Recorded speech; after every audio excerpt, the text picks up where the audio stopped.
A heat map is a powerful tool for seeing the big picture of the stock market at a single glance.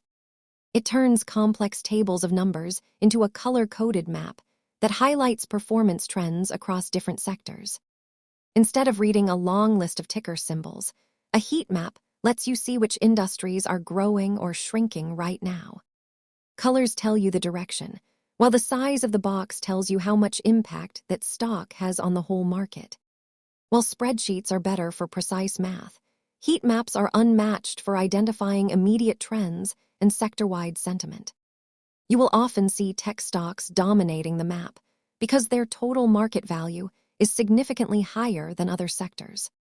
Use these tools to stay informed, but remember that a snapshot of today does not predict the results of tomorrow. Check out your favorite financial news site to see a live heat map in action. Thanks for watching and stay curious.